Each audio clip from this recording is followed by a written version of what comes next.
All right. Now, because the test is next Thursday, I'm going to do things a little bit differently. So originally I said, one section a day. So we have 11, 10, and 11, 11. I think I'm actually going to sneak in a little bit of 11, 11 today. If I wait until Tuesday to show you the new material from 11, 11, that means you only have 2 days to, digest the material before the test. So the new stuff from 11, 11, I think I'll show you today also. Okay, so schedule is 11.10, but I'll sneak in maybe one problem from 11, 11. So at least you've seen it. So you have a week to think about it as opposed to only 2 days to think about it. Okay. So jump straight to that, and then you'll have your last regular quiz at the end of today also. Okay. All right. So without further ado, let's go right into 11.10 as much as possible. And so keep in mind, a lot of what we're doing is based off of what I introduced last time. So this is a pretty big chart, 768. So you definitely want to know this one, 1 over 1 minus x. It's a geometric series, basically a over 1 minus r. Here's the expansion for e to the x, sine x, cosine x, inverse tangent. Okay, you can have ln 1 plus x. Last time I taught this class, I didn't make them memorize it, but you can always derive it. The bottom one, we're not going to use at all, so forget about that one. Okay, and then Maclaurin series and Taylor series formulas on page 760. Taylor series, centered at x equals a. Okay. Notice index is always starting at 0. Okay. So basically, you're taking the 0th derivative exponent factorial, then the first derivative exponent factorial, second derivative exponent factorial, third derivative exponent factorial. And by the time you do that, you already have 4 terms. So you can see Mr. Stewart also does the same thing, 1, 2, 3, 4 terms in general. If you're centered at 0, it's called a Maclaurin series, our best case scenario, where a is 0. So it's fn of 0 over n factorial x to the n. Okay, so this is f0 of 0, which means f of 0, x to the 0 over 0 factorial, which is 1. F prime of 0, x to the 1 over 1 factorial, f double prime of 0, x squared over 2 factorial, and so on. Okay. And then this one, this really wasn't going to show up until 11.11, but I'll maybe try to show you one problem. So again, you're not going to be stuck not knowing how to do it just for 2 days. At least I've shown you one problem like this. Okay, I'm actually going to insert this right here. So instead of putting m, I'm going to put absolute value of fn plus 1 of x. So it's basically the n plus first derivative exponent and factorial in absolute values, so-called Taylor's inequality. Okay. All right, so I'll try to get as much done as possible. So 11.10, Taylor and Maclaurin series. Okay, last time I taught this, my students had to memorize it. So how do you memorize this? I try to give them a memory trick DEF. D stands for derivative, nth derivative, exponent, and factorial. So fn of a, x minus a to the n over n factorial. And we're indexing almost always from 0 to infinity now. Maclaurin series centered at 0. So fn of 0, x minus 0, which is x to the n over n factorial. Okay, the 0th derivative is defined to be the function itself, in case you're wondering. Okay, so f0 means the function itself. Okay, I wrote these down, but I just went over these. Okay, 1 over 1 minus x is this infinite series. Radius of convergence is 1. E to the x, sine x, cosine x. They all have radius of convergence of infinity. You can prove that with the ratio test. Inverse tangent has a radius of convergence of 1. Again, inverse tangent and sine are almost the same, except the sine has all the factorials on the bottom. This doesn't. Okay. Yes, last time I taught the class, I made the class memorize it. But sine is odd, cosine is even, just like in trig. All right, and here's my version of Taylor's inequality. Now, in the book that I just showed you, they had a capital M here, where this expression is less than or equal to M. Okay, I replace it with this because it's easier to memorize it, if you were to memorize it. Okay, the remainder, absolute value of Rn of x, the remainder after stopping somewhere. Okay, so these are all infinite series. If you stop somewhere, what's the error? You say, okay, I know what to do if it's an alternating series, but what if it's not an alternating series? Like e to the x is not alternating. Okay, then you would do this. Okay, the error is less than or equal to the n plus first derivative, exponent, and factorial, where you would maximize these quantities on the given interval. You're given some interval. There'll be a closed interval from A to B. I know none of this makes any sense until I do maybe one problem. So I'm hoping to show you at least one problem like this. So the function is equal to Tn of x. So Tn is an nth Taylor polynomial. Okay, that's the idea behind section 11. What's a Taylor polynomial? You stop somewhere. Okay, so instead of an infinite polynomial, you stop after degree 3 or degree 4. Then there's going to be a certain remainder. This gives you an estimate for the remainder. Okay? So the only difference between a Taylor series and a Taylor polynomial is for a Taylor series, you put dot, dot, dot.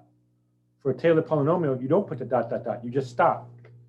Okay? So like sine x, if I stop right here, this is the 5th degree Taylor polynomial approximation to the sine of x.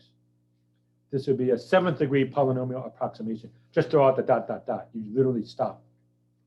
That's all. All right, so I'm going to try to start some problems now. Okay, so my problem 5, let me check to see if it matches yours. It looks like it may not. So, see, a lot of these problems aren't matching at all. Okay, 1 minus x to the negative 2. Actually, I do see something like that in number 11. Okay, so it looks like my 5 is your 11. Good, whatever, we'll see. Okay, so write a Taylor series approximation for 1 minus x to the negative 2. See, we want to write it as one of these infinite polynomials. Okay, so how do I do that? I'm trying to do either this or this. Okay. Now, in this problem, it asks for the Maclaurin series. Maclaurin series means you're centered at 0. So I'll be plugging in 0 all the time. All right, so if I use the Melvin-Hom rule of having at least 4 terms in your answer. So I'll take the first derivative. So the derivative is negative 2, pretend it's a negative, 1 minus x to the negative 3 times negative 1. So it changes to a positive. Second derivative is negative 6, 1 minus x to the negative 4 times negative 1. So that becomes positive. Third derivative is negative 24, 1 minus x to the negative 5 times negative 1, so positive 24. Now I plug in 0. Well, if you plug in 0, these are all 1s, right? So you're just going to have 1, 2, 6, 24. All right, so for Maclaurin series, this is my formula.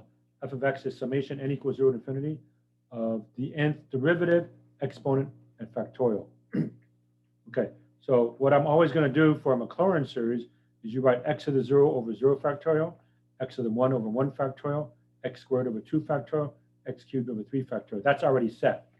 That's set in stone. The only thing that's going to change are the derivative parts, these. Okay, so if they ask for Maclaurin series, this stuff is already set. It's already x to the 0 over 0 factorial, x to the 1 over 1 factorial, x squared over 2 factorial, x cubed over 3 factorial. The only thing that will change from problem to problem is this. For Taylor series, it's a little bit harder. If you're centered at A, then it's x minus A to the whatever over whatever factorial, and you keep plugging in A. All right, so the coefficients that I put are 1, 2, 6, and 24. So 1, 2, 6, 24. 0 factorial is 1 by definition, so that's 1. 2 divided by 1 factorial, 2 divided by 1 is 2. 6 divided by 2 factorial, 2 factorial is 2, it's 3. 3 factorial is 6, so 24 divided by 6 is 4. So this is the way the series goes, 1 plus 2x plus 3x squared plus 4x cubed. Okay. The radius of convergence is 1 because this was originally derived from the geometric series. And so here's the thing.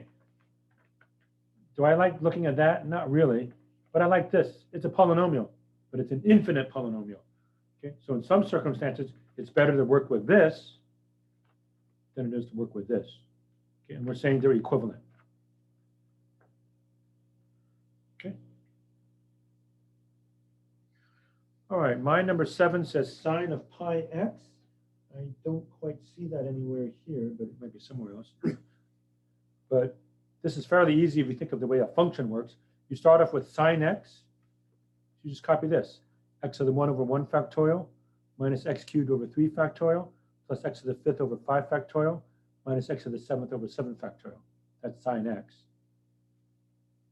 And then if you want sine of pi x, just like any other function, erase every occurrence of x. Erase that, erase that, erase that, erase that. Put in its place in parentheses pi x. So here's the expansion for sine of pi x. Pi x to the 1 over 1 factorial minus pi x cubed over 3 factorial plus pi x to the 5th over 5 factorial minus pi x to the 7th over 7 factorial plus dot, dot, dot. And you can stop there. You don't have to go any farther for that one.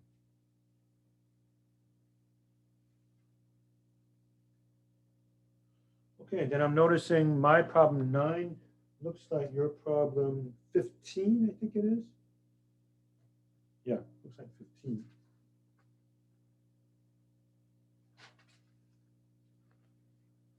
Okay, f of x equals 2 to the x. You can see this is not as convenient as e to the x.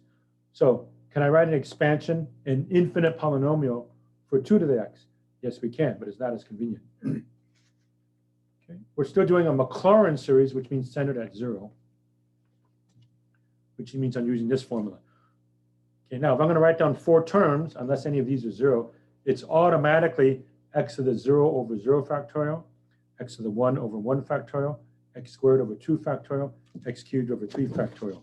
So if you look over here, I automatically have x to the 0 over 0 factorial, x to the 1 over 1 factorial, x squared over 2 factorial, x cubed over 3 factorial. That's the e and the f, the exponent and the factorial. And now I just got to do the d's. So the d's will change from problem to problem. Okay, so what's the derivative of 2 to the x?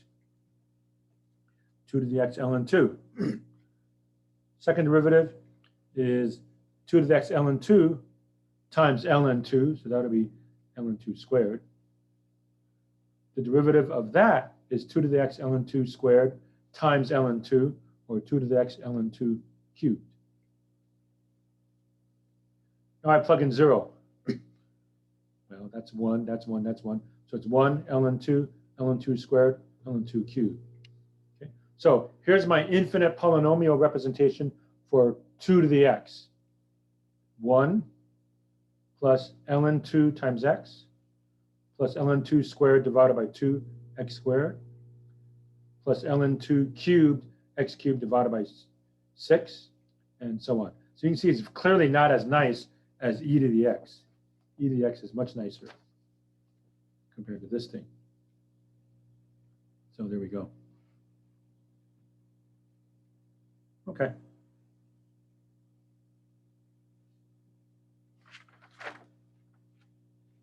Okay, my problem 11, let's see if I can find it anywhere.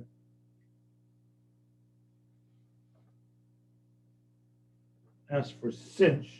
Yes, it looks like your problem 17. Okay, sinh, which is e to the x minus e to the negative x divided by 2. So here's the way you do it. Write out the expansion for e to the x. So I would copy the first 4 terms here. So here's e to the x, right? Just plug in 0, 1, 2, 3. So here's e to the x. X to the 0 over 0 factorial plus x to the 1 over 1 factorial plus x squared over 2 factorial plus x cubed over 3 factorial. E to the negative x, just like any other function, replace this by negative x. Replace that with negative x. Replace that with negative x. Replace, right? So it looks like this. Negative x to the 0 over 0 factorial. Negative x to the 1 over 1 factorial. Negative x squared over 2 factorial. Negative x cubed over 3 factorial. Okay, now we're going to subtract. It's that minus that.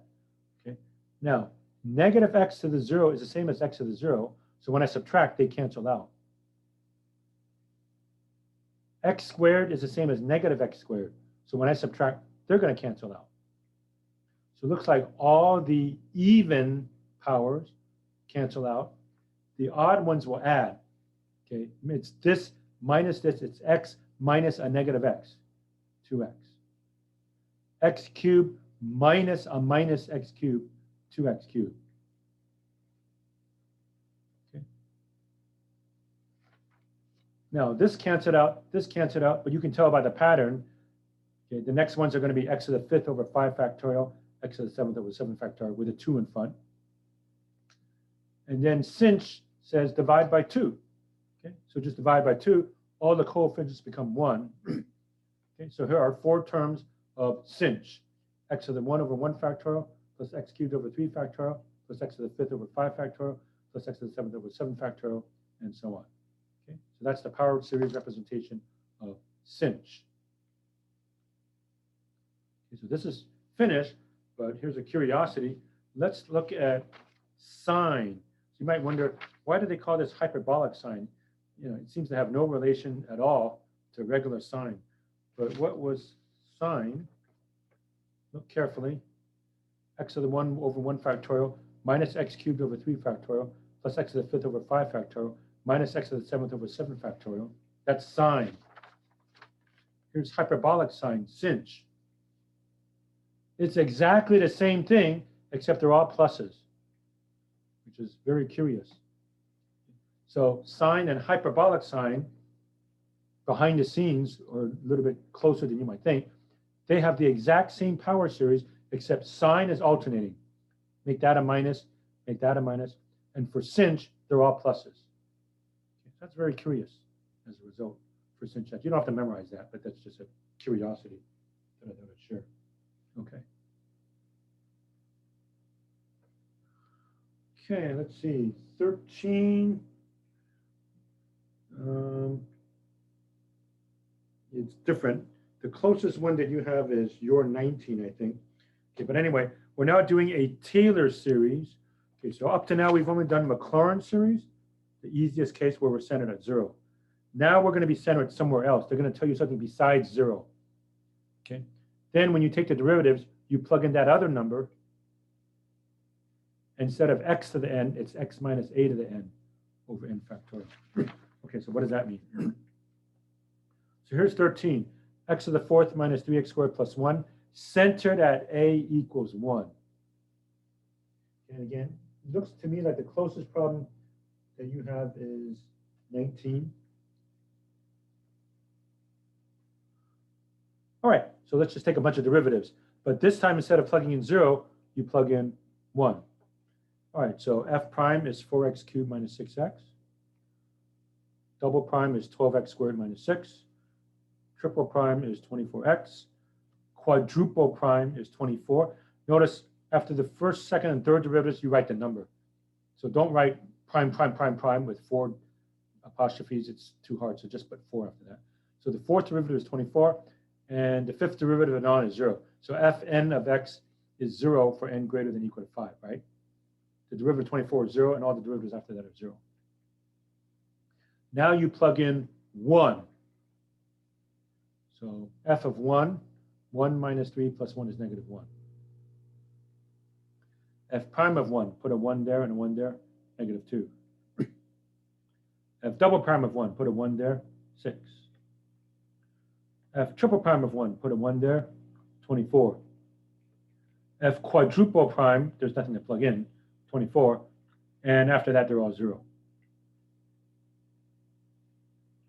Okay, so this time the d, e, and f, derivative exponent and factorial, is going to be x minus 1 to the whatever over whatever factorial.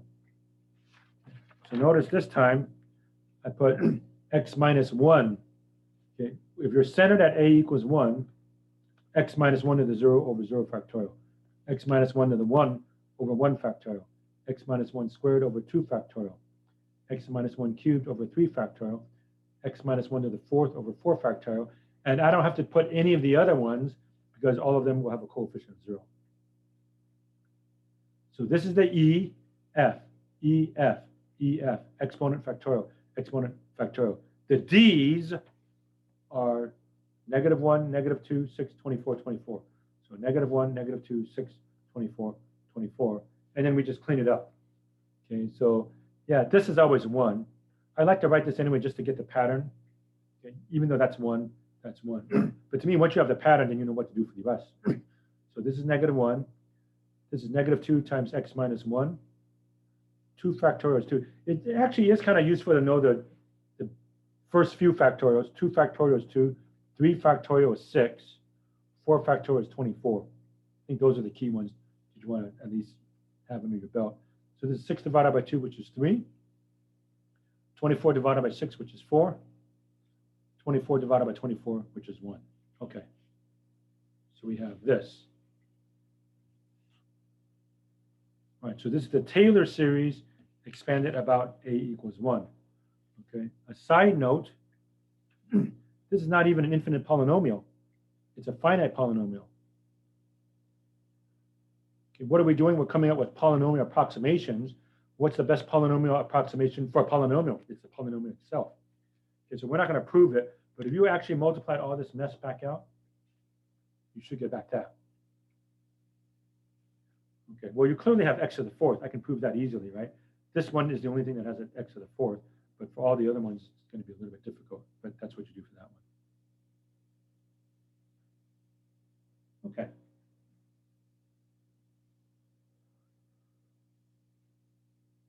Okay, number 15, my 15, I think it's your 21. Yes, your 21.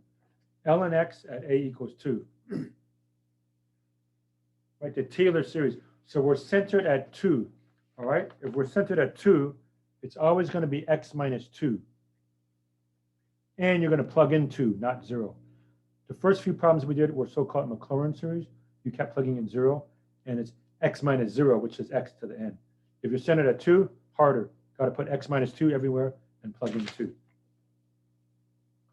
So natural log of x. And actually, there's a good reason why you can't center at 0, because ln of 0 is not even defined. So there it is. Okay, so here's f of x. F prime is 1 over x, which is x to the -1. F double prime is negative x to the -2, which is -1 over x squared. F triple prime is 2x to the -3, or 2 over x cubed. Now we keep plugging in 2. So f of 2 is natural log of 2. F prime of 2 is a half. F double prime, put a 2 there, -1/4. And triple prime, put a 2 there, it's 2 over 8, which is also 1/4.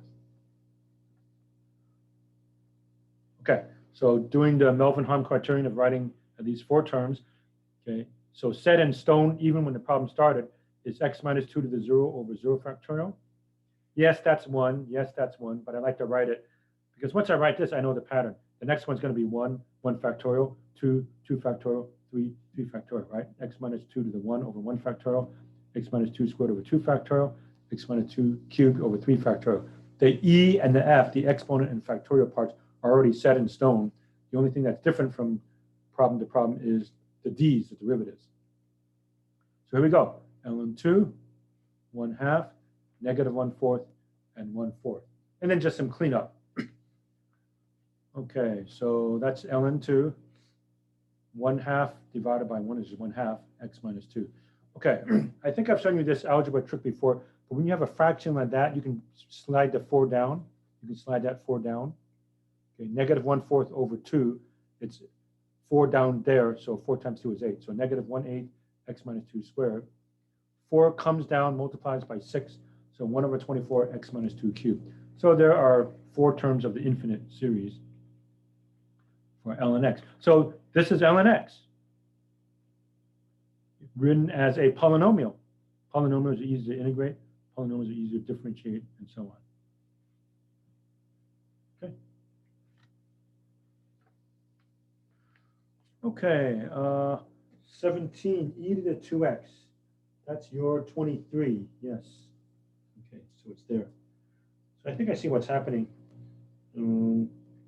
Looks like your 5, 7, and 9 may not match, but that's okay, be that as it may. e to the 2x, centered at 3. So right away, x minus 3, x minus 3, x minus 3, x minus 3. Right, 0, 0 factorial, 1, 1 factorial, 2, 2 factorial, 3, 3 factorial. And yeah, it's worth it to start memorizing. That's 1, that's 1, that's 2, that's 6. 4 factorial is 24. Okay, so I need 3 derivatives. So function is e to the 2x. F prime is 2 e to the 2x. F double prime is this thing times 2, so 4 e to the 2x. Triple prime is this thing times 2, 8 e to the 2x. Now I keep plugging in 3. So e to the 6, 2 e to the 6, 4 e to the 6, 8 e to the 6. Okay, so once the problem starts at a equals 3, if I'm using this, I already know it's x minus 3. So already given at the start is x minus 3 to the 0 over 0 factorial. Yes, that's 1. X minus 3 to the 1 over 1 factorial. X minus 3 squared over 2 factorial. X minus 3 cubed over 3 factorial. The exponent and the factorial are predetermined. And now the d part, the derivative part, so my memory trick, if I were to make you memorize it, is D, E, F, 3 consecutive letters of the alphabet, right? Derivative, exponent, factorial. So the only difference are the derivatives. So here they are, e to the 6, 2 e to the 6, 4 e to the 6, 8 e to the 6. Okay? And I'll stop there, we'll leave it. If the calculation is too tedious, then we'll just leave it alone. Okay. Now, my 19, cosine x centered at a equals pi. Your 25 is sine x at a equals pi. So it's kind of the same. Okay, now, this is centered at a equals pi. Now, you might think, don't we already have a rule for cosine of x? Yes, this is the Maclaurin series centered at 0. But this time, they want it centered at pi. Why would you ever want to do that? Well, if you pick a number that's closer to pi, this Taylor series would do better than the one that's centered at the origin. That's why. So you can find another power series representation for cosine x besides this one. Even though this one converges for all real numbers, you'd have to go farther out. You have to go much farther to get what you want compared to using whatever this one turns out to be. Okay. So this does better if you're near pi. Like if you want the cosine of 3, 3 is near pi, right? Then this would do a better job than that one. Okay, so cosine. So first derivative is negative sine x. Second derivative is negative cosine x. Third derivative is back to sine x. Okay, keep plugging in pi. Cosine of pi, negative 1. Negative sine of 0 is 0. Negative cosine of pi is negative 1, or 1. Sine of pi is 0. Okay, so x minus pi, we're centered at pi. So x minus a, x minus pi to the 0 over 0 factorial, x minus pi to the 1 over 1 factorial, x minus pi squared over 2 factorial, x minus pi cubed over 3 factorial. Okay, but every other term cancels out. It's going to go negative 1, 0, 1, 0, and it'll keep that pattern, right? It'll keep going negative 1, 0, 1, 0. So if I follow the Melvin-Hahn rule of having 4 terms that aren't 0, negative 1, x minus pi to the 0 over 0 factorial, and here's this one, plus x minus pi squared over 2 factorial. Just follow the pattern, it'll alternate. Okay, so minus x minus pi to the 4th over 4 factorial, plus x minus pi to the 6th over 6 factorial, and so on. Okay, so this is also cosine of x, centered around pi. Okay, so if you were to say a number close to pi like 3, you do a better job plugging in here, you would get convergence faster than if you were to plug in here. Even though you would still have convergence for all real numbers, you might need many more terms to get a better approximation for a number like 3 over here for the cosine of 3 as opposed to something over here, let's say. Okay, so that's what's going on there. Okay.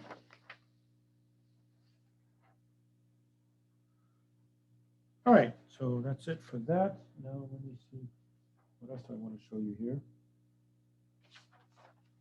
Okay, I'm going to try to check the numbering here.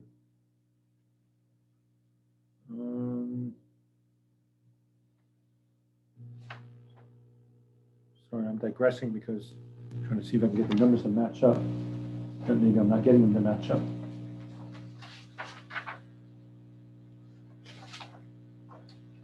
Oh well.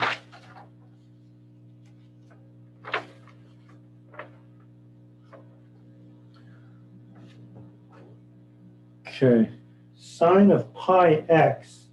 I'm not sure I see that anywhere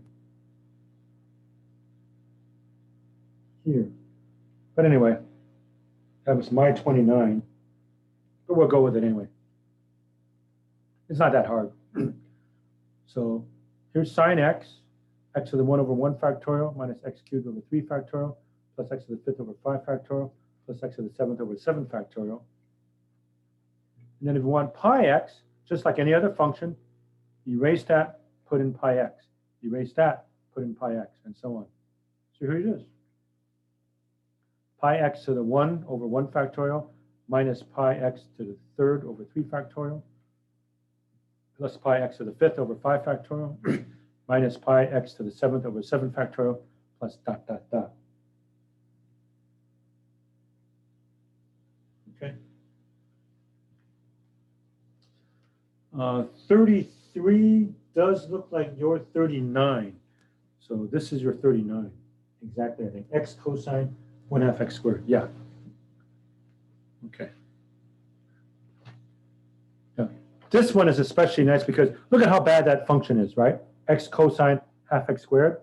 It's going to be quite a bear to differentiate it, to integrate it, do stuff with it. But if I can write it as an infinite polynomial, it'd be very nice. So first, I start off with cosine x. So I just copy the root for cosine x. I write down 4 terms. Okay. The only time you'd have to vary from the 4 terms is if you're differentiating, where you lose a constant, or maybe there's something else funny about the problem where you throw it out.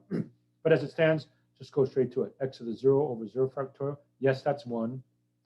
Minus x squared over 2 factorial plus x to the 4th over 4 factorial minus x to the 6 over 6 factorial plus dot, dot, dot. Now, just like the previous problem, replace x with whatever is right here. 1/2 x squared goes there, there, there, and there. So it's going to look like this. Cosine of 1/2 x squared is 1/2 x squared to the 0 over 0 factorial minus 1/2 x squared squared over 2 factorial plus 1/2 x squared to the 4th over 4 factorial minus 1/2 x squared to the 6th over 6 factorial. Okay. And then we clean it up. It's just arithmetic for the most part. It's a little bit clumsy. Okay, that's still 1. That's going to be x to the 4th, x to the 8th, x to the 12th, right? 4th. And what I do here, I just cleaned it up. Okay. Well, I can do these part. 1/8 I should be able to convince you with that. 1/2 squared, right? 1/2 squared is 4. You can slide the 4 down with the 2, so 1/8. This one is 1/2 to the 4th power is 1/16. Slide the 16 down. 16 times 24, 384.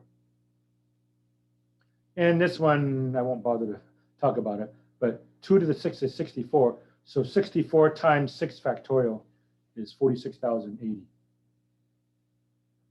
That's cosine 1/2 x squared. Now, I want x cosine 1/2 x squared.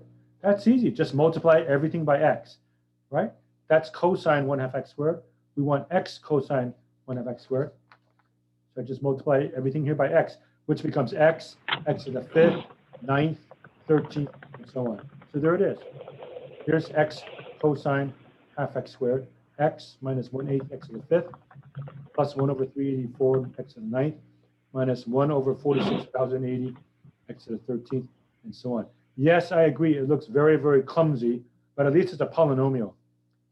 this is much easier to handle than this, right? If you had to take a derivative or integrate or so on. Okay. Okay, 37 looks like you're 43, yes. How do you do sine squared of x? Now, you don't want to do sine x times sine x. Instead, use this identity, 1 minus cosine 2x over 2. And do the same trick as we did over here. All right, so cosine of 2x. I start with cosine x, and now change every occurrence of x to 2x. So 2x to the 0 over 0 factorial. I'm using the expansion for cosine x. You can just put it on your cheat sheet.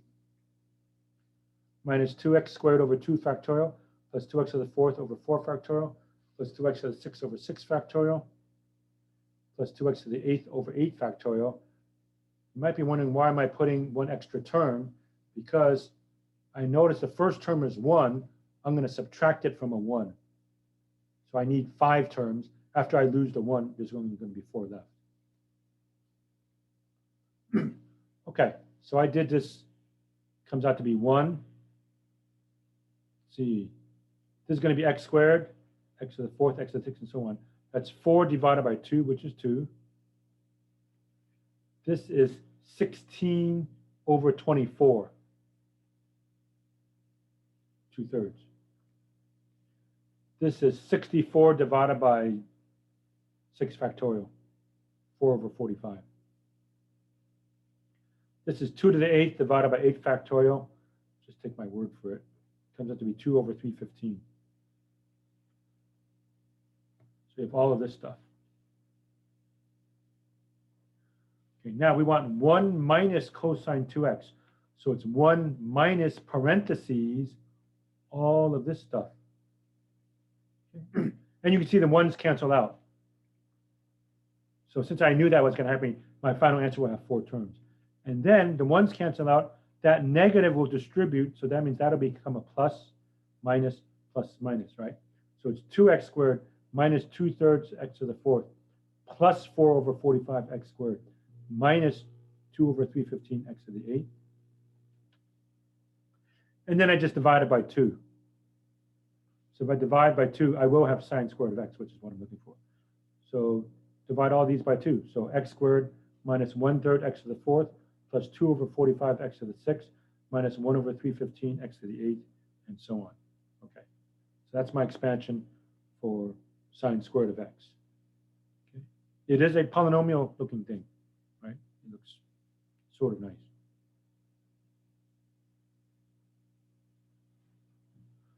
Okay, then let's see if I can catch up a little bit here. What time is it? Okay, my 41 is x e to the negative x. That's 47.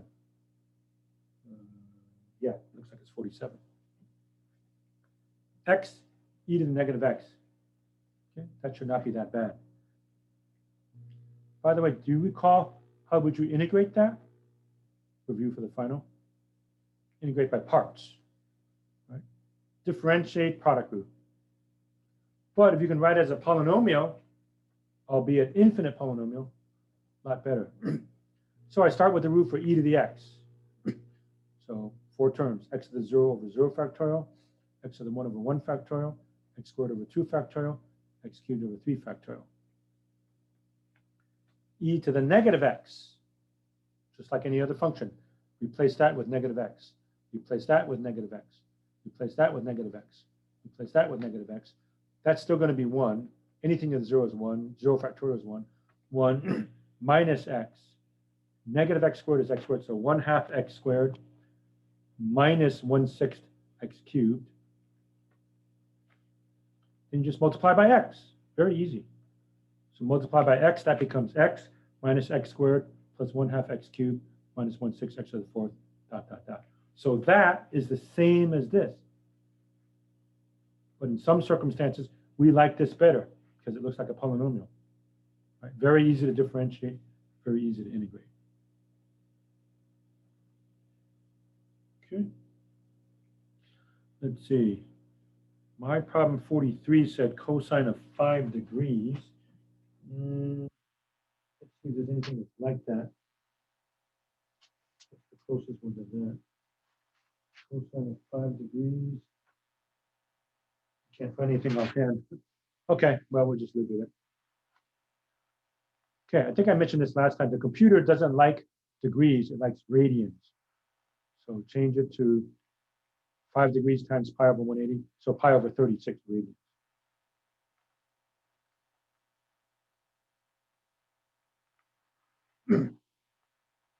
Oh, it's give it to 5 decimal places. Okay. Oh, there it is, problem 49. I missed it. This is problem 49.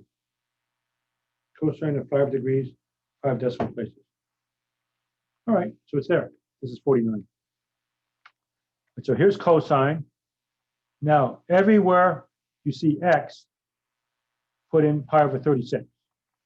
So it's pi over 36 to the 0 over 0 factorial minus pi over 36 squared over 2 factorial plus pi over 36 to the 4th over 4 factorial, okay, minus pi over 36 to the 6th over 6 factorial. And why am I crossing these out? Okay, so this will converge by the alternating series test. Okay, alternates, terms decrease in absolute value and approach 0. Okay, and then by the alternating series estimation theorem, if I stop anywhere, the error is no more than the next term. Okay, now we want 5 decimal places, which is 0.00001, 10 to the minus 5. Evidently, this is smaller than 10 to the negative 5.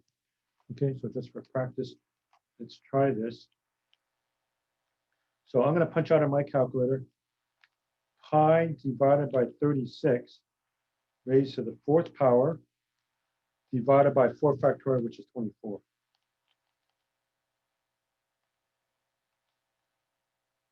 (2.4 times 10 to the negative 6, which is already below what I need. Okay. So I can just combine these two. 1 minus that. So evidently on the computer or calculator it's 0.003 something. Okay. Let me see if I can convince you of that.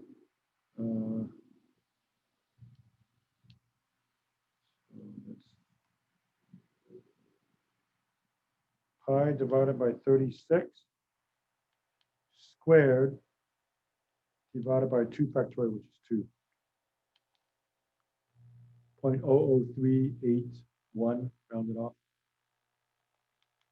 So that's not within 5 decimal places. But I just do that. So 0.99619 to 5 decimal places is what we're claiming the cosine of 5 degrees to be.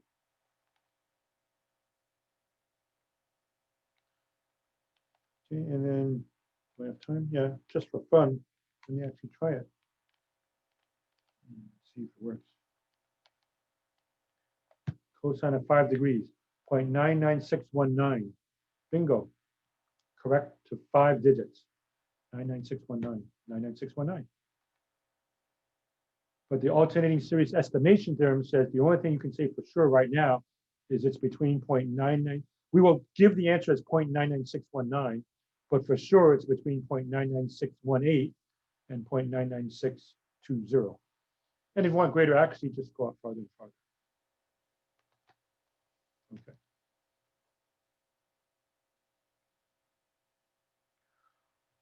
All right, then write the power series expansion for x cosine of x cubed. Let's see. Which one is like that? X cosine x cubed. Offhand, I don't see it. Anybody see that one? X cosine x cubed. Oh well, it's a good one anyway. I see your problem 45 is sort of like that, cosine of x squared. So then what I'm doing is even harder. So. Anyway, now this cannot be done by conventional means. But by doing infinite series, it's quite easy. So again, start off with cosine x, x to the 0 over 0 factorial, yes, that's 1, minus x squared over 2 factorial, plus x to the 4th over 4 factorial, minus x to the 6 over 6 factorial. cosine of x cubed, that's an x cubed there, means put x cubed everywhere. Here, here, here, x cubed, x cubed, x cubed, x cubed. So that's still going to be 1. That's going to be x cubed squared is x to the 6th. X cubed to the 4th is x to the 12th. X cubed to the 6th is x to the 18th. Okay. And 2 factorial is 2, 4 factorial is 24, 6 factorial is 720. Okay, multiply by x. X cosine x cubed. So if I integrate x cosine x cubed, I multiply that by x, I get x. That becomes x to the 7th, 13th, 19th, right? If you multiply them all by x. And then I integrate. So how do I integrate? I integrate term by term. This is an indefinite integral, so put c at the beginning. And this is easy. X squared over 2 minus x to the 8th over 8 times 2, x to the 14th over 14 times 24, x to the 20th over 20 times 720 plus dot, dot, dot. Okay, and notice I didn't bother to multiply that out. You can do that on your own, obviously. But this is the power series expansion for this integral, which cannot be done by ordinary means. But if you're allowing for infinite series, you can do this stuff here. Okay.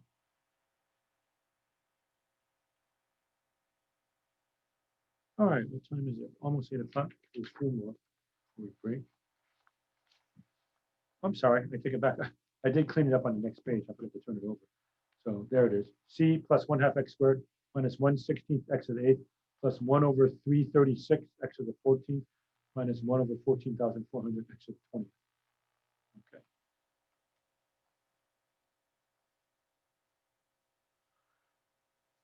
All right, so now how do I do definite integrals like this?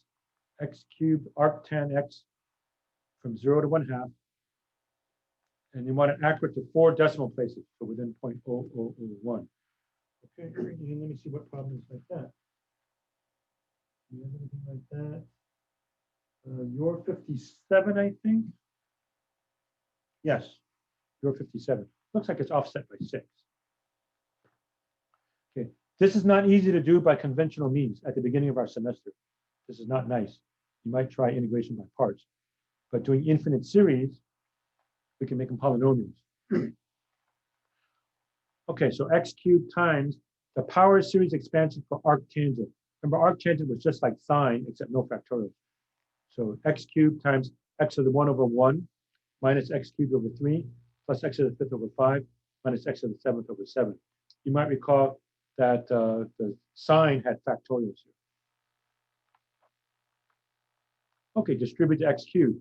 So that'll be x to the 4th minus x to the 6th over 3 plus x to the 8th over 5 minus x to the 10th over 7, dot, dot, dot. Okay, so now I integrate. So that's easy. X to the 5th over 5 minus x to the 7th over 7 times 3, x to the 9th over 9 times 5, x to the 11th over 11 times 7, from 0 to 1/2.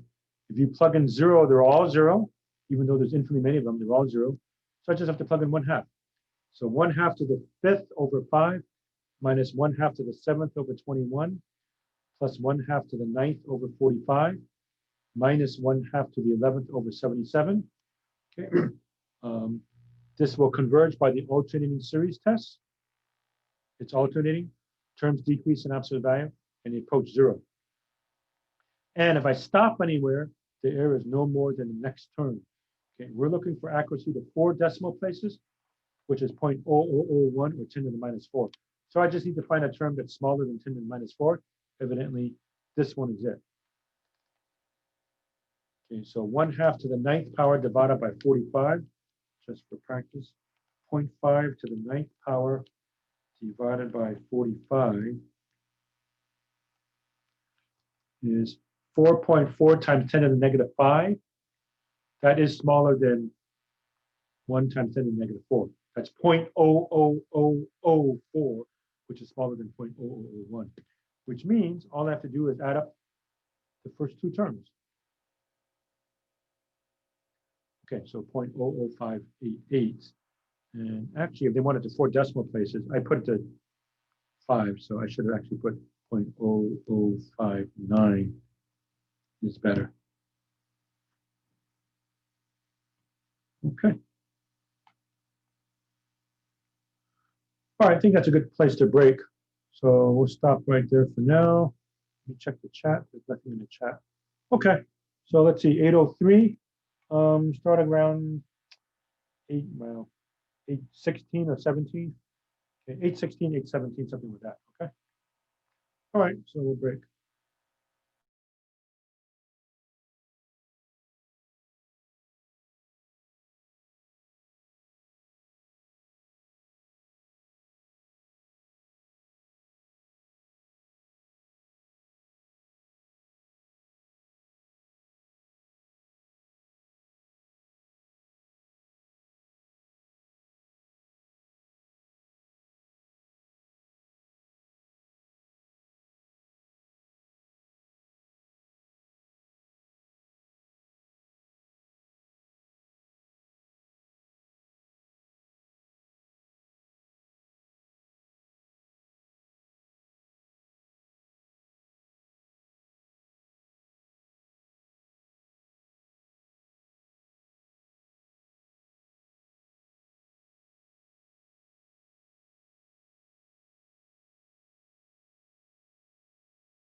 Okay, folks, it's 8:17, so I'm going to start up.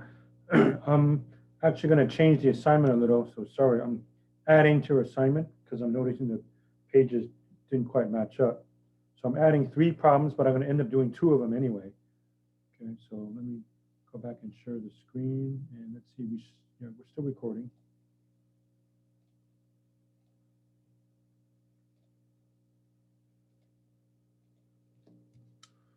Okay, so for 11.10, put in 58, 61, and 63, please. I'm going to show you 58, which is my 52.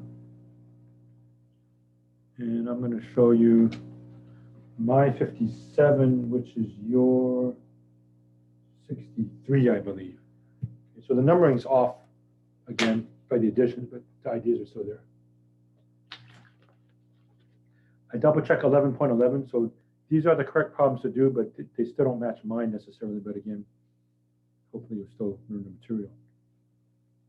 Okay, so I'm going to finish up as much as I can from 11.10. I'm going to do a couple problems from 11.11 so that you won't be totally in the dark come next week. Again, if I wait until Tuesday, then you don't have 2 days to see it for the first time before the test. So I thought I'd show you, 1 or maybe 2 problems from 11.11 and then do more next Tuesday. Okay, my goal for next Tuesday is to finish everything by the break. Okay, in which case after the break, you can just ask me questions on anything in chapter 11. Now Thursday, normally on a test day, I do new stuff, but this time there is no new stuff. So we go straight to questions and answers, and then if that stops, we just go straight to the test. Okay, so that's where we are, it looks like. Okay. Okay, so my 52 is your 58. Okay, so the one that I just put in. Sine of x to the 4th dx, and accurate to 0.0001. Let me check to see if that's, yeah, 4 decimal places. It says 4 decimal places. We don't know how to do this by conventional means. Okay? We don't know how to integrate sine of x to the 4th. But with infinite series, we can. Okay, so sine x to the 1 over 1 factorial, minus x cubed over 3 factorial, plus x to the 5th over 5 factorial, minus x to the 7th over 7 factorial.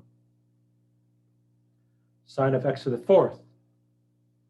X to the 4th, here, here, here. Looks like that. X to the 4th to the 1. X to the 4th, cubed, 5th, 7th.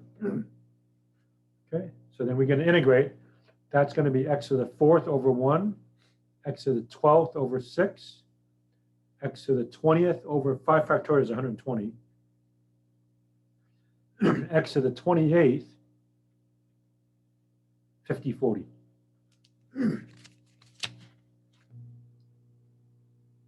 Okay, x to the 5th over 5, x to the 13 over 13 times 6, x to the 21 over 21 times 720, x to the 29th over 29 times 50, 40, from 0 to 1. Plug in 0, they're all zeros. Plug in 1, all the numerators are 1.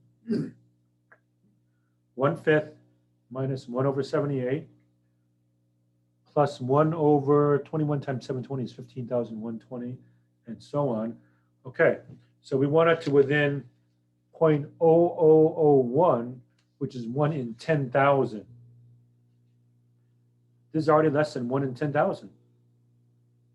Okay, so there's the alternating series estimation theorem. Okay, for a series which converges by the alternating series test, this does. Right, alternating. Whoops, this one, alternating. Terms decrease in absolute value, approach 0. Okay. So instead of adding up infinitely many terms, I just add 2 terms. You say, well, that's not fair. there's going to be some error. Yes, the alternating series estimation theorem says the error is no more than the next term, which is 1 over 15,000. We just wanted 1 in 10,000. So I just add 1/5 minus 1 over 78. Okay, 0.18718 is my answer.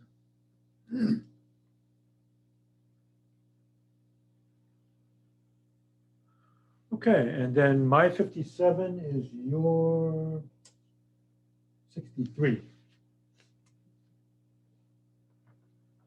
says find the limit using series. So don't use L'Hopital's rule or anything else like that. Okay? Use series expansions. So how do you do that?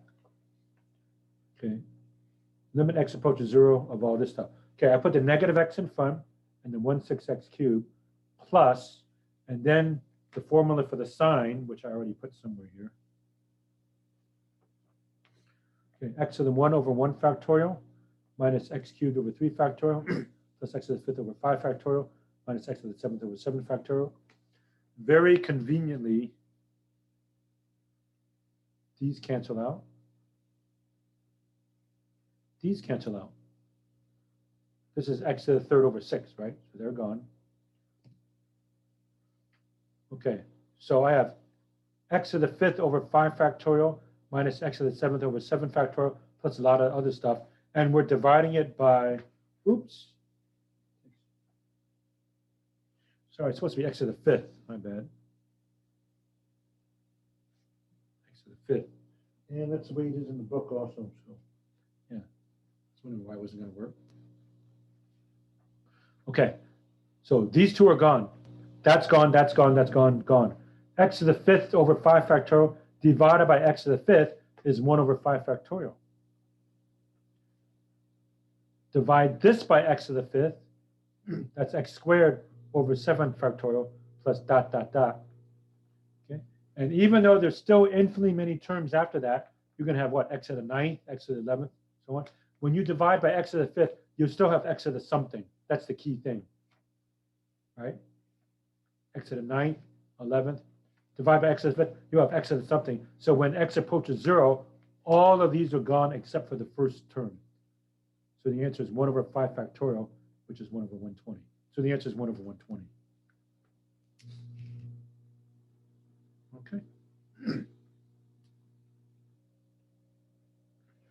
All right, and that's as much as 1110 as I was going to do right now.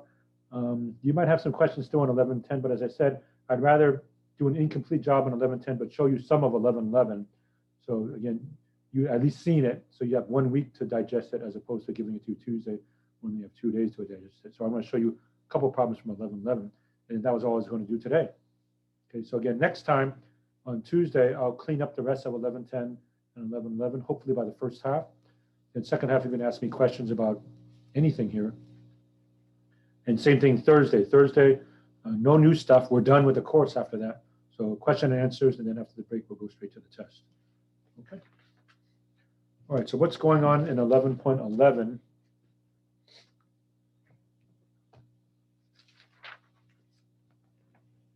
Taylor Polynomials. Okay, look at what they have here. So this is a general Taylor series. N equals 0 to infinity. Fn of a, x minus a to the n over n factorial. Okay. If we stop anywhere, Tn, that means instead of going from 0 to infinity, you're going from 0 to n. Okay. So notice, this looks exactly the same as the Taylor series, except it stops. It's nth degree. It is an nth degree polynomial. It just doesn't have dot, dot, dot after that. Okay. The first degree Taylor polynomial looks like that. You were doing that all throughout Calc 1. Right? Calc 1, find the equation of the tangent line to the curve, blah, blah, blah, right? And you use a tangent line as an approximation. That was really behind the scenes the first degree Taylor polynomial, or the linearization of the function, right? Okay, you just draw tangent lines. Now, so that's called T1. T2 is a second degree polynomial, also known as a parabola. T3 is third degree. So these are all approximations to the curve. So here's y equals e to the x. So what's e to the x? 1 plus x squared over 2 factorial plus x cubed over 3 factorial and so on. Okay, t1, that's 1 plus x. t2 is 1 plus x squared over 2 factorial. t3 is 1 plus x squared over 2 factorial plus x cubed over 3 factorial. You notice as a polynomial gets bigger and bigger, you seem to get closer and closer to the curve, right? Now, Calc 1, you just did it most of the time, just a tangent line approximation. Now you can approximate with the best second degree polynomial, also known as a parabola, third degree, fourth degree, and so on, which is kind of nice. Okay. Let me just show you here sine of x. So here's sine x. Okay. T1, linear approximation, x. T3, x minus x cubed over 3 factorial. Just throw out everything else. T5, T7. What have we been writing before? Dot, dot, dot. Now we just stop. Okay. T1 is a linear approximation. So the red is the sine function. Here's y equals x. Does a pretty good job near the origin, but not after that. Notice when you look at T3, T5, and T7, they get closer and closer to the graph. Okay, now, once upon a time, I got my graphing calculator. Okay, I went out to the 99th term just for fun. Okay, so you know it's going to be odd, right? So I kept going to x to the 99 over 99 factorial. Okay, and then I graphed that as opposed to sine x. It was real good for a long time. It was like for several periods it was the same. And of course, not until way out to the right and way out to the left did it start to vary. Okay, but it gets better as you go along, which kind of goes along with the reason that if you go literally infinitely far, you do have indeed the sine function. Okay, so the farther out you go, the better the approximation is to the sine function. All right, so that's what we're doing. We are stopping somewhere. Now, problems 1 through 9 on the homework, and I'm not changing the assignment, but the problems that I do may not match yours still, as I was starting to notice. So 1 to 9, and then 13 through 21. Okay, 13 to 21 are the key ones. Okay, where we say, okay, if we do not use the Taylor series and just stop after 2 terms or whatever, there's going to be an error. How do we find the error? Okay, we're not doing part C for any of these. Okay, but we are going to estimate the accuracy. So if we stop after 2 terms, how good is it? Right? Or if we stop after n equals 4 or n equals 3 or whatever, how accurate are we going to be? And some of these are not alternating. So we can't use the alternating series estimation theorem. That's where we have to use this last formula.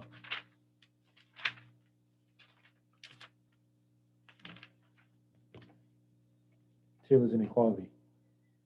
Okay, so again, I'll show you 1 or maybe 2 of those just so you can get a feeling of how that works.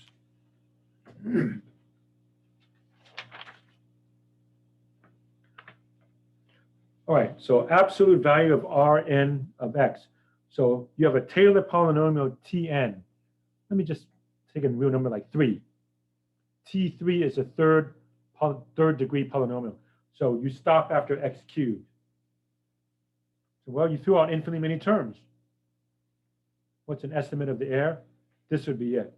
It's less than the n plus first derivative, exponent, and factorial. So fn plus 1 of x, n plus first derivative, absolute value of x minus a. Notice these are absolute values now. N plus first exponent, and factorial. Okay, so this means if you stop at n, go to the n plus first derivative, exponent, and factorial for an estimate of the error. Okay, so let me try to do maybe a couple problems like that. That's about it. Okay, number 13. Let me see if it matches your 13. So f of x equals square root of x, centered at a equals 4, n equals 2, and we're between 4 and 4.2. So to give us a closed interval, it does not match. And I don't see it anywhere, actually. So they must have changed out the problems completely. Yeah, I don't see it, unfortunately. Oh, well. Okay, so we know from the first half of today's lecture how to write it as an infinite series, but now we're stopping at n equals 2. T2 means the second Taylor polynomial. So for your square root function, I'm going to estimate it with a parabola. All right, so here's f of x, x to the 1/2.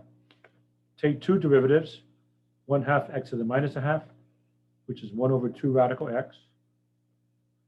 F double prime is negative 1/4 x to the negative 3/2, or negative 1 over 4 x to the 3/2. Okay. Then I plug in 4. We're centered at 4. So square root of 4, 2. Plug in 4 here, 1 over 2 times 2, 1/4. Plug in 4 here, 4 to the 3/2. Square root of 4 is 2. 2 cubed is 8. 4 times 8 is 32. So negative 1 over 32. That's x to the 3/2 there.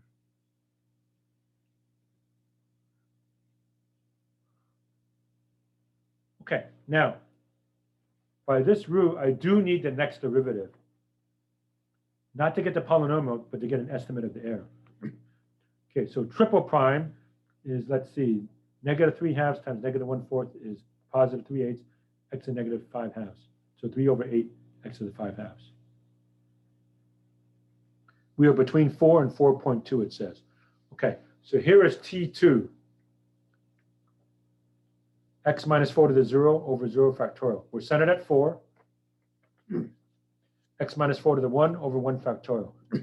X minus 4 squared over 2 factorial. That's the exponent and the factorial. They only told us to go out to 2 terms, so there it is.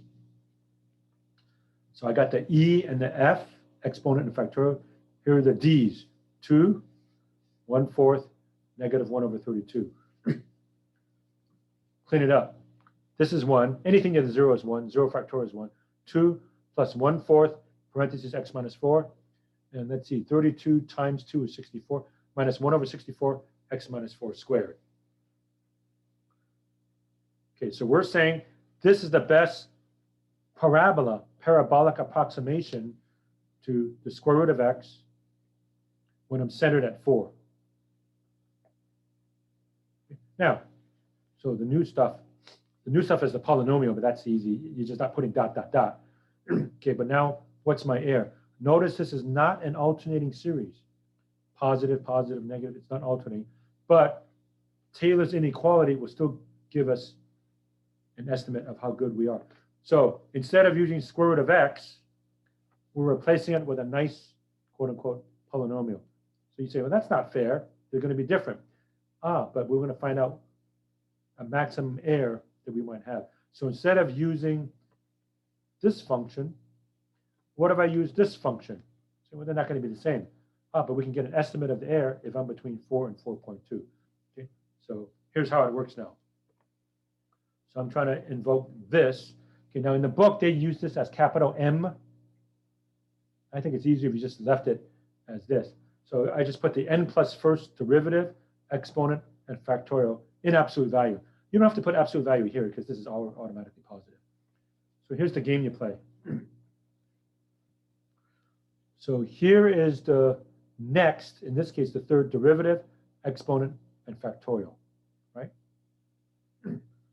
You maximize this quantity on the interval from 4 to 4.2. You maximize this quantity on the interval from 4 to 4.2. And these are independent. They're separate. So in other words, you don't have to pick the same number here as here. They're allowed to be different as long as it's something between 4 and 4.2. Okay? So one more time. This is the best second degree approximation. N equals 2. It's a quadratic. Here's a quadratic. How good is that estimate? Taylor's inequality says go to the third derivative exponent factorial. So I found the third derivative. There it is. So 3 over 8 x to the 5/2. And there's the third exponent, absolute x minus 4 to the third over 3 factorial.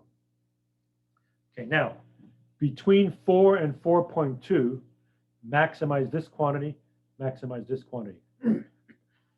Okay, x is on the bottom here. So by the reciprocal rule, to make this the biggest, I put the smallest number in. Do you agree with that? Okay, just only look at this. X is on the bottom. How do I make the entire expression the biggest? It'll be the biggest when I plug in the smallest number, which is 4. Right? You're dividing by the smallest number. So if you divide by the smallest number, you make this quantity the biggest. So I plug in 4 here. Now, separately, independently, what number between 4 and 4.2 makes this expression the biggest? 4.2, right? The one that's furthest away from 4. If I plug in 4, I get 0. Notice you do not have to pick the same number here as here, although they're allowed to be, and then divided by 3 factorial. Okay, then I just clean this up. So this mess here comes out to be 3 over 256. 4.2 minus 4 is 0.2 cubed divided by 6 is approximately 2 times 10 to the negative 5. Okay, so again, you go to the third, in this case, derivative exponent factorial. Okay, so we're cheating. We're cheating by not using the square root function. We're replacing it by a polynomial. Yeah, but the error is no more than 2 times 10 to the negative 5 if you pick a number between 4 and 4.2. That's what we're saying there. Okay, so 3 over 8 times 4 to the 5 halves is 3 over 256. That's 0.2 cubed divided by 6. So my error is no more than 0.00002. Okay. All right, so maybe I'll just try one more of that type, and then that's about all I was going to do. Okay. Then we'll do more on Tuesday. Okay, let's see.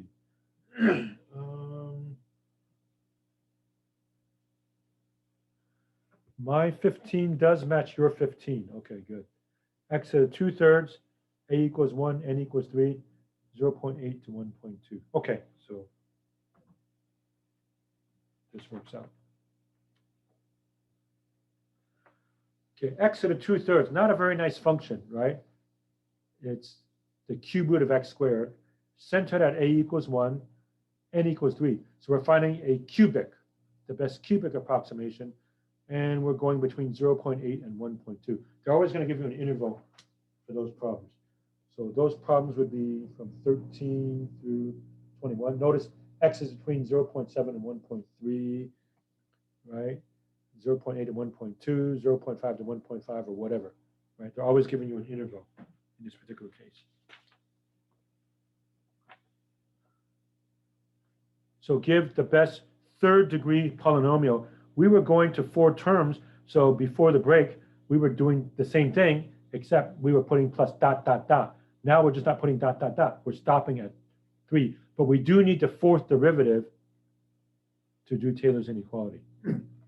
Okay, so the function is x to the 2/3. First derivative is 2/3 x to the negative 1/3. Second derivative is negative 2/9 x to the negative 4/3. Third derivative is, let's see, that times that is 8 over 27 x to the negative 7/3. And now you keep plugging in 1 because you're centered at 1. Well, that's nice because 1 raised to anything is 1. So you got 1, 2/3, negative 2/9, and 8 over 27 if you plug in 1, right? The 4th derivative is negative 56 over 81 x to the negative 10/3, which is negative 56 over 81 x to the 10/3. Okay, so here's T3. We're centered at 1. So right away, I know it's x minus 1 to the 0 over 0 factorial. Yes, I know that's 1, but once I get the pattern, I know what to do for the rest. X minus 1 to the 1 over 1 factorial, x minus 1 squared over 2 factorial, x minus 1 cubed over 3 factorial. And before the break, I would put plus dot, dot, dot. But now, they just want a polynomial of degree 3. So I stop there anyway, but just don't put the dot, dot, dot. Okay, so that's the E and the F. The D's were 1, 2/3, negative 2/9, 8 over 27. 1, 2/3, negative 2/9, 8 over 27. Clean it up. This is 1. Anything that is 0 is 1. 0 factorial is 1. Plus 2/3 divided by 1, 2/3 x minus 1. Negative 2/9, the 9 slides down here. That 2 cancels that 2. So it's negative 1/9, x minus 1 squared. 27 slides down with 6, 3 factorial 6. After cancellation, 4 over 81, x minus 1 cubed. Okay. That means if I'm near a equals 1, a is a particular x value, instead of using this messy function, x of 2/3, I can replace it with a polynomial, a cubic. And you say, well, of course, that's not fair. There's going to be some error. Ah, yes, but we can get an approximation for the error. In fact, we can give an upper bound for the error. The error is no more than something. Okay. So here's the best third degree approximation. What do I do in Calc 1? Calc 1, it was always straight line approximation, right? The tangent line. How many times did you do that in Calc 1, right? Find the equation of the tangent line to the curve, right, at such and such a point. Now we're finding the best second degree, third degree, fourth degree, any degree that you want approximation. Okay. So if I replace this with this, what's my maximum error between 0.8 and 1.2? So I go to the next, the fourth derivative, exponent, and factorial. So here was the fourth derivative, right? Negative 56 over 81, x to the 10/3. X minus 1 to the fourth power over 4 factorial, an absolute value. And of course, if it's absolute value, you can lose that. Okay, and once again, the x is in the denominator. So this expression will be the biggest if I plug in the smallest number, right? So to make this the biggest, I put 0.8. Okay, one more time. If x is in the bottom, the whole fraction is biggest when I plug in the smallest number, 0.8. Okay, how do I make this the biggest? Well, you have a choice, either 0.8 or 1.2. It's the same thing. If I plug in 0.8, this would be negative 0.2 to the fourth. It's the same as positive, so either one would do. So you get 0.2 to the fourth over 4 factorial.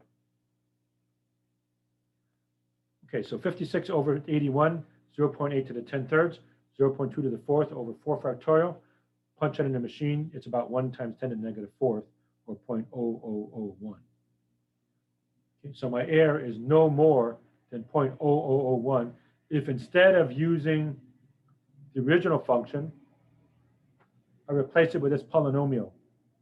And I plug in stuff between 0.8 and 1.2, my error is no more than 0.0001. Okay, so I've shown you 2 of those. Okay, so that's enough to at least get you a feeling of what's going on. I'll do many more of these. I'm actually done for today, but I wanted to make sure I showed you that. Okay, so I'm finished. Next time I'll do more from 11:11 and 11:10. Hopefully finish it all, like I said, by the first half, then you can ask questions during the second half. Okay, so that'll be it for today. Unless anybody has any questions, let me check the chat real quickly. I don't have anything in the chat. Okay, does anybody have any questions? Otherwise, we'll go straight to the quiz and we'll call it a night. Okay. Okay, I don't see anything. I don't hear anything. All right, so get your cameras out, your cell phones out for the quiz as usual. A little bit different kind of question, but it has a lot to do with what we did today. Okay, so take a picture. Okay, we're trying to estimate the integral from 0 to 0.5 of 1 over 1 plus x cubed dx, which cannot be done with ordinary integration. Okay, and you're given hints. Part A, write 1 over 1 plus x cubed as 1 over 1 minus a negative x cubed. Write it as a geometric series. Use the formula sum is a over 1 minus r. Write the first 4 terms of the series. Then you integrate term by term and plug in the limits. And then use the alternating series estimation theorem to give the integral correct to just 2 decimal places. Okay, so once you get 2 decimal places, you can stop. So that means in your series expansion from the alternating series test, you have to find a term that's smaller than 0.01. And then you throw all of those out and just add the terms that lead up to that. Okay, so I'll assume everybody has it now.